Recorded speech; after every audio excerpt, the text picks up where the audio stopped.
दी न दीदी बारह बांधे भाग तोरा संबार बनवाई रे।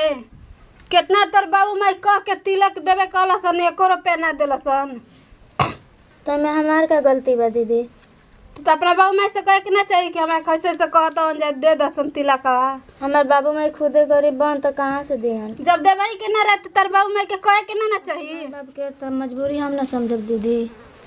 तो समझत तो समझत रह। चलो खाई दो हो का करता रू हो एजा चलो चलो चलो खाई दो चलो चलो खाई दो ओकरा भी जन रह के का कहती है का नहीं के कहत का करती है का बिगाड़ती है का भइल रे तनी खा देता आ काहे रोती रे का भइल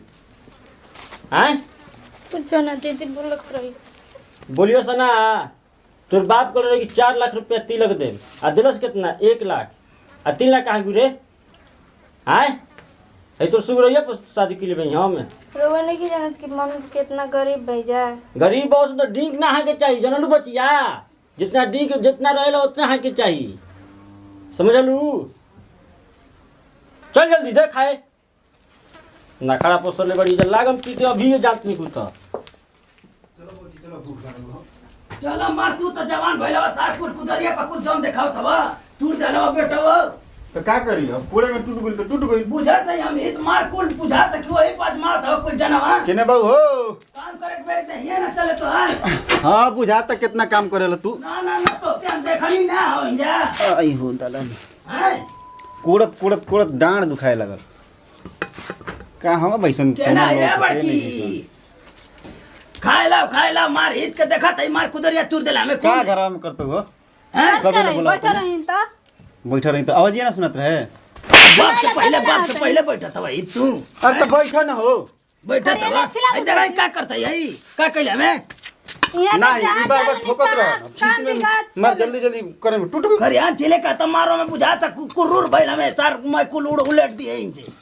ना तू मारत रह बता हम धीरे छिलम ना कुर्रुर भइल काई अब टूट गइल ना टूट गइल चुपचाप रह लावा खाए दा ना की खाए देता मार के एक तो पैसा ना है 1 रुपया सार मार कुल कुदारी तुर के एकदम धा देला हमें मैं कुल धाम देने का अभी तो पैसा नहीं केता हो काहे मार अभी बा ना होने केने वो छोटका के ससुररिया वो तो मार एकदम दे देना और का बोलता लइका के हो का भइल हो? पहिले बड़ा तुम तो कहिए देले बड़ा हां मार हम पे का भड़कत है रे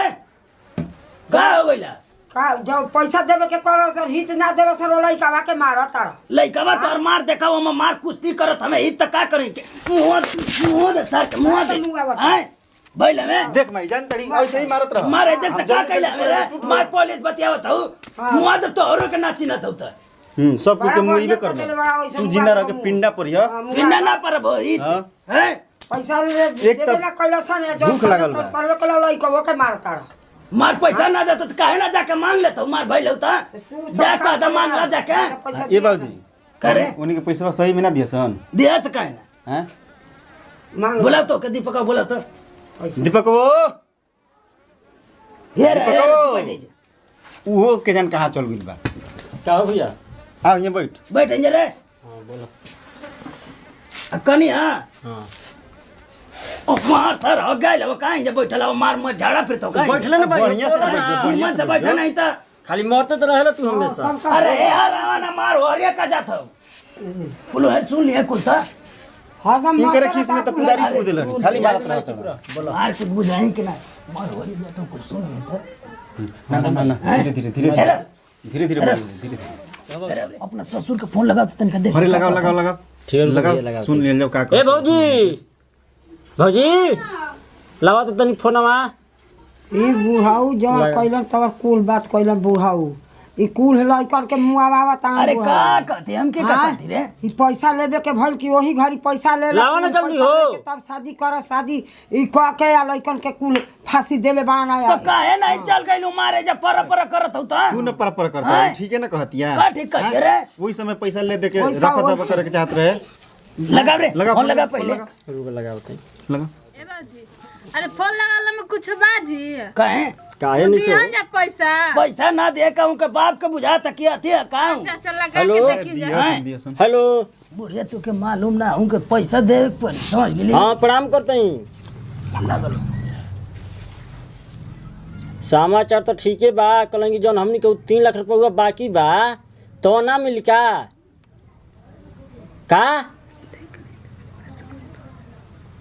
अरे मदद तारा लाज नहीं लागत का? कहल 10 गो आदमी या का करत बा? का हाँ कहते कि ना मिली, रुको शांत रह तू बाबूजी भी। अरे दे ना अच्छा, हमके फोनवा अच्छा। दे ना, हमरे से बात भइरे कवन है ओकर बाबू का दे तो दे ना हमके का ठीक बा ठीक बा ठीक बा ठीक बा। ए तोरो से हम चला ज्यादा ही हम अरे समझ दे लो? ना इंजे कौन है रे? क्या हो? अरे हम चिरकुट बोलते कहते हित जानता हो कि ना जानता भाई? हाँ निमन से पैसा पहुंचा दो, तोरा बाप का बुढ़ा पेंशन रहा का पैसा हो?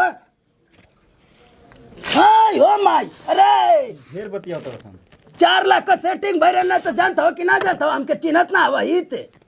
हाँ मर कुल को फन किने कर रखला हो का पैसा कुल हो? ना कैसे मारे बोलत अरे देखता कैसे बोलत कौन रे? हेलो हम कहते रही कि ना दिहन जाता उहे हा बेलू रवा उहे कहले रहे कि देव 4 लाख रुपया तिलक 1 लाख रुपया दे के बाकी 3 लाख ना देलो सभी। अब देबहू के देखे कह दे बहु के नहीं के का तुम देबहू के देखे कह ऐसा लड़की ए बाबू हम तो जान समझ लो। खाई देती है ना पानी देती है ना कुछ करती है। मार दिन दिन ठीक बा चल फोन रख अभी। करती है बैठा रख फोन रख रख ठीक मार है के ढेर बात बतिया तू होता हटाओ। था रख जानतो बाबूजी चल, हमारा दिमाग में तो एगो आइल बा बात। का रे? जानतो कोची का वार के मुंगा देवे के। एकदम ठीक है ठीक कहता है, एक नंबर के एकदम ठीक कहा था अरे बुढ़िया अरे बतिया सुन नहीं मार ली बुरली बोले लू बोल दो मैं भी चाह में अरे धीरे धीरे बोल जा। रुक मैं रुक जा कोई सुने मत, कोई सुने मत। आज इतना उम्र हो गई याद तो कुछ लगैले हमके अरे मुंगावल जी कैसे? मुंगावल जी कैसे? अरे हमारा चुप पास रह, चलो काकी, भैया चुप रह तू हमके मार बोला था लबड़ लबड़ तरवा का उनका के डटतई। अरे तो मार भी चला में भी चाम बोलत रहती है ना रे तू जाता चुप रह चुप रह। चुप रहा है, पहले सोचा था कैसे मुंह अरे चुप रह एक की चुप रह तू हमके कहती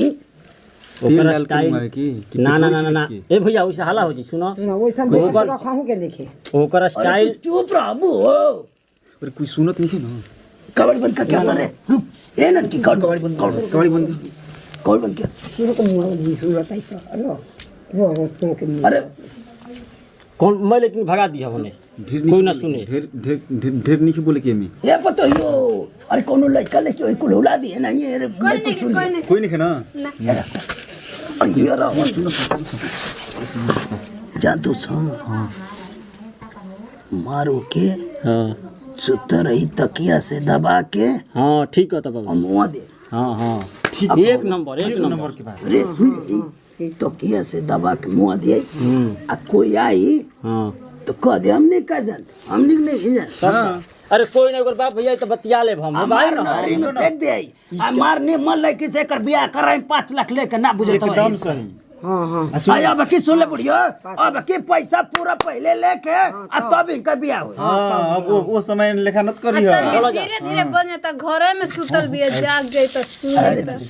अरे सुते ले बड़ी हम जानता नहीं सुतल बिया के जन मोबाइल टिप टैप करत रहे। कौनो कामो करल देखे लू तू ठीक बारी बाबू कोनो काम नहीं आज हमने तो अरे सुन अभी काय करी आज सांझ के 7 बजे मुआई थी आज शाम के हमार 10 बजे ले जाकर नहरी में फेंक दिए हां बाबूजी ठीक कहाँ से दिमाग खुल तब बाबूजी के दिमाग बड़ी चलेला। जो काम पर चल इन्हें उन्हें जा सब कुछ शौक ना लगे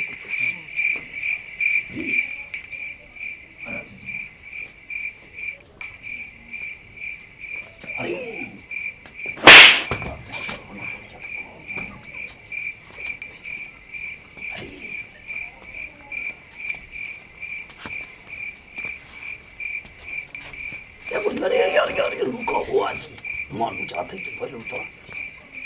अरे अरे रुको अरे रुको ना अरे तोर ऊपर का पहले रुक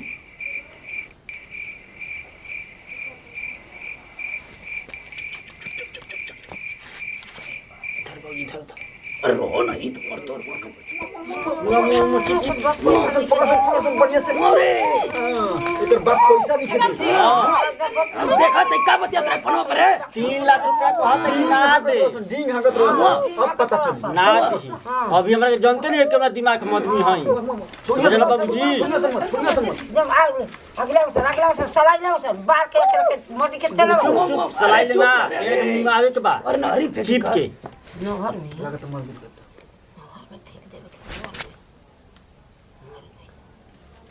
चल चल अरे चल चल मारी कर बाप पैसा नहीं है 10 बजे तक उन्हों ले जाके फेंक अरे नहरी में के ले चल जी हम अर्जुनवा उ दीपका मार अरे कर हां फेंक चलो ना नहरी में तिगरी पानी बा अरे अरे लखन नगर का तो करे ए बाबूजी अब हमरा बड़ी डर लगता अरे रात का है वो कोई के नहीं खेद रहा है कोई अरे हम का कहते हम नहीं ना 10 बजे के ले जाके नहरी फेंक अरे ड्राइव नहीं ए दीपका शांत रहो शांत अरे सुन बोलो 10 बजे